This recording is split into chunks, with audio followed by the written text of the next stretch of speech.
Afternoon Jams with Michael Vincent. This is episode number 2 in my series Intro to Improvising. In the first episode, I went over the major scale, which was the C scale, so C, D, E, F, G, A, B, C. And I briefly mentioned that that was important to get into your fingers because it's the building block to like how a lot of other scales are described. And I'm going to demonstrate exactly how that's the case in this episode. So today I'd like to discuss the Mixolydian Mode. And that's the 5th degree of the major scale. So when you take a C scale, you got C, D, E, F, G. So today we're going to be talking about the G Mixolydian Mode. And that sounds like this.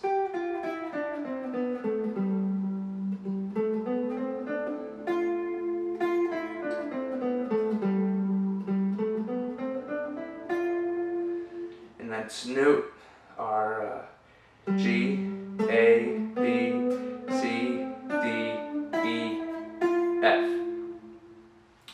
So the way you construct this is that you would take a G major scale and look to the 7th note. That would typically be an F sharp. So we're going to flatten that 1 degree, and that's going to go down to the F. So that's a half step. And that's where we get the scale from, so it sounds like this.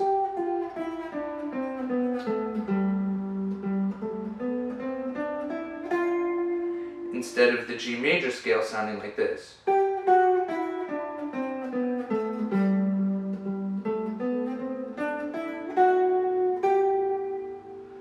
Mixolydian.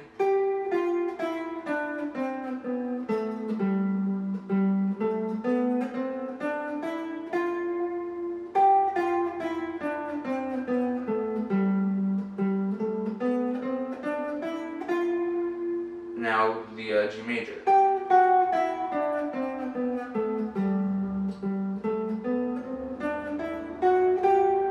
You hear how that half step makes a big difference in the way it sounds. So if you have been paying attention here, we got the notes of the C major scale.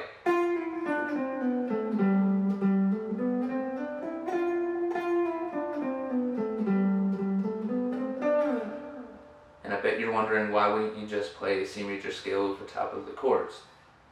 And you could. It's going to give a little tension. The big difference between the C major scale and the G Mixolydian is that the tonal center for it is going to be the G.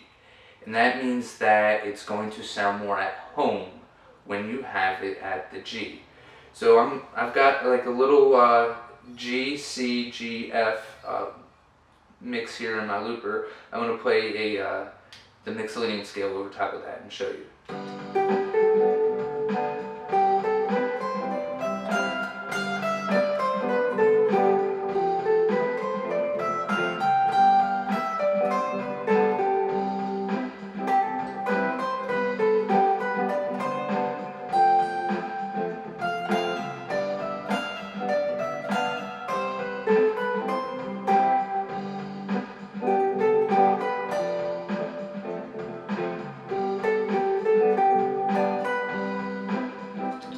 So, if you saw the G here, which I was starting from the 12th fret, and let's go through that here real quick. So you got the G, A, B, C, D, E, F, G. We're climbing up the G string for 2 notes, G and A. The B string, we got B on the 12th fret, so B, half step to C, D. Then the E string, we got E, F, G.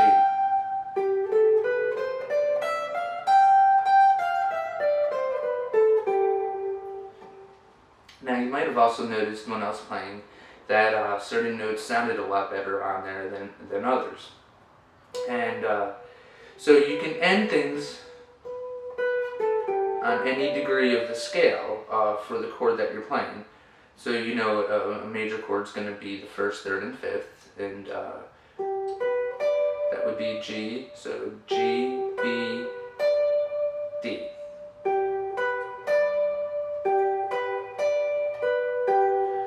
So those notes are going to naturally sound better in the Mixolydian mode, but you want the other notes to add a little tension and contrast to it so it doesn't get boring.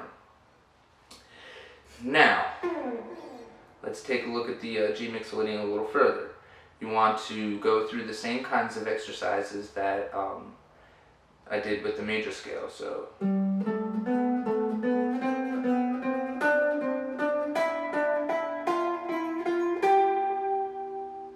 you know, the sequences that you had.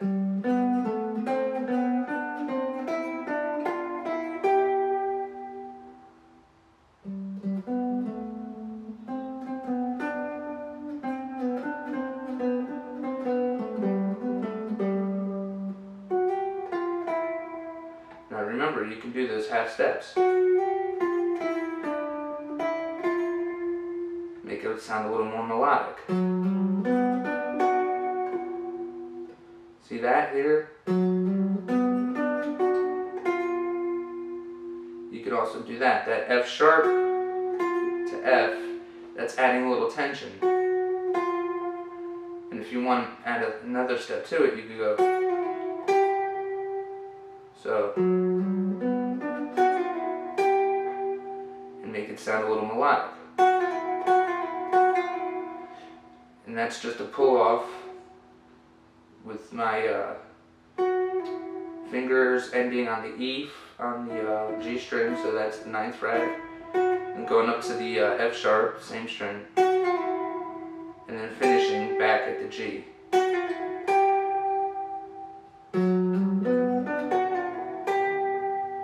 That sounds pretty cool. Now, one of the ways I would recommend practicing is to just go up and down the scale a little bit. I'll have a link to my backing track for this in the description to this video, but I would go up and down it like this a few times.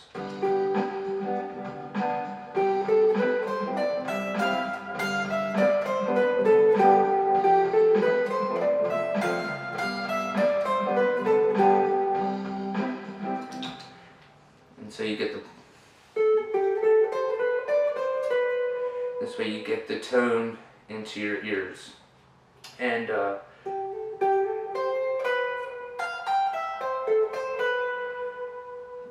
have some fun with it too when you're playing. Just go through the scale and kind of see which intervals work.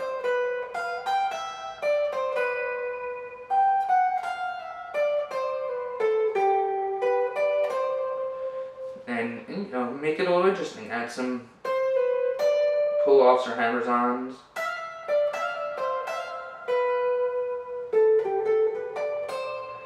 And the reason why I'm suggesting doing it this way is because it's improvising, and so you want to get used to having to think a little bit on your feet, and in the meantime you could be starting to write some of your own little licks. That's a good place to start. And see, that's starting on the F, hammer-ons on the G, and then pull off to the E. Then C, A, C, B. And hear how that sounds with the track.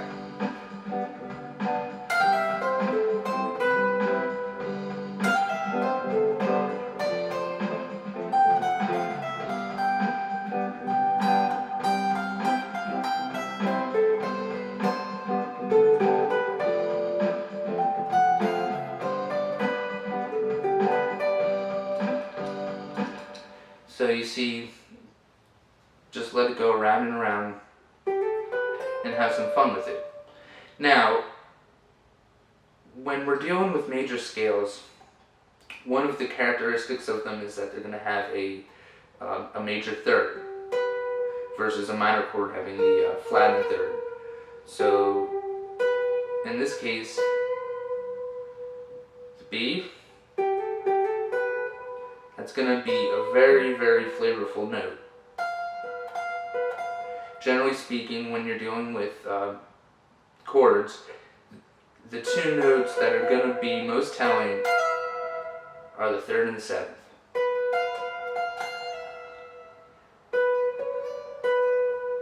And this adds a nice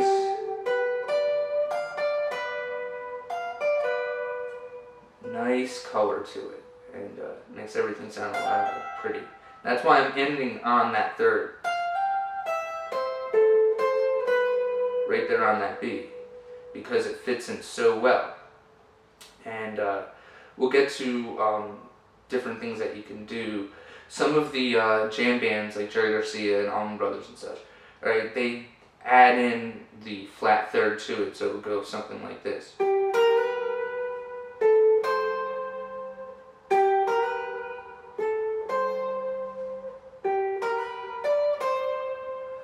And it's just to add a little more tension. And tension is really good to make people interested in listening. You just have to resolve it. And they're resolving it by going to the major third on that. So adding up, hammering on. You can do any number of things.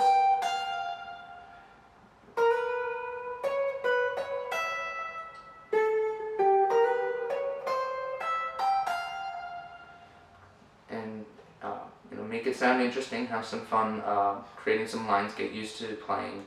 But the big thing is, and I can't stress this enough, play with a backing track or play with a metronome, play with something to keep time, because when you start playing with other musicians, that's going to be imperative, and this way you know where to start and end your licks and get it to end on target notes. So that's why I have the backing track, and like I said, I'll link it in the description so that you can play along with that. And for next episode, we're going to be discussing the Dorian mode, which is the second degree of the scale. If you like this video, please hit the like button, subscribe to my channel, and don't forget to hit the little bell notification so you get notified when I do more videos. Until next time, have a happy day.